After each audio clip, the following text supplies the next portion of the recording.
खखड़ियाँ ले लो, अम्ब ले लो, अमरूद। खखड़ियों वाला भाई आ गया। तेरा दुपट्टा किधर है?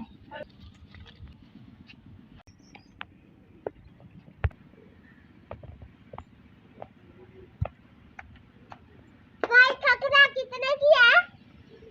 क्या रेट है? 80 रुपए खखड़ियाँ, वो 70 रुपए। कच्ची खखड़ी कैसी है? कितने की है? 80 रुपए।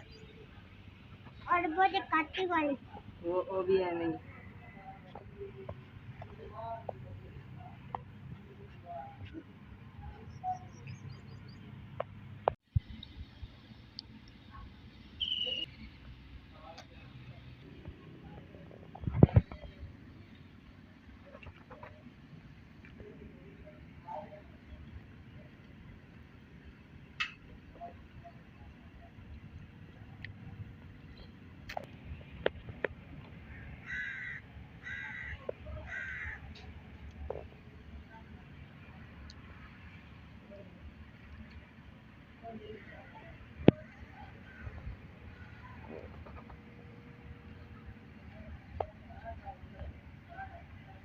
बाजी एक ही कीती है, मेरी सारी खखड़ी खा गई है, मैनू घाटा पान दी पी है।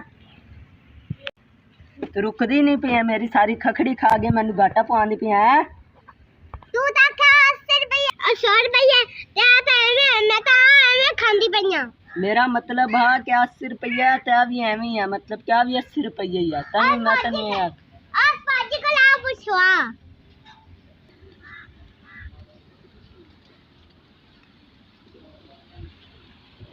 यार बाजी संदस की दसा एनू मैं आख्या कि मेरे 80 रुपए थे, 70 रुपए थे। मेरा मतलब वो है कि एवं खखड़ी मतलब कहना दे दे जो रेट है, तेन वो खखड़ी खा ली।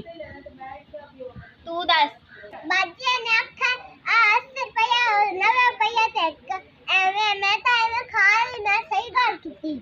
हाँ तू सही गल कीती है। तू दस मतलब यही है कि उयो रेट है सी ऐसी खखड़ी का। मैं एवं इस पर आखा कि मैं आखा यो रेट है इस खखड़ी का। जब तू मेरे हक में ना फैसला किया ना, मैं तेरे पिंड ने सारे ने दसने तू नांदी नहीं। नहीं नहीं ਇਹਨੇ ਸਹੀ ਕਿਹਾ ਕਿ ਤੂੰ ਐਵੇਂ ਕਿਹਾ ਤੇ ਉਹਨੇ ਐਵੇਂ ਖਾ ਲਈ। ਹੁਣ ਇਹਦੇ ਵਿੱਚ ਉਹਦਾ ਕੀ ਕਸੂਰ ਹੈ? ਤੇਰੇ ਕਹਿਣ ਵਿੱਚ ਗਲਤੀ ਸੀ। चलो ढाडे डेढ़ पीड़ पवे अल्लाह मैंने तो रोजी देवी।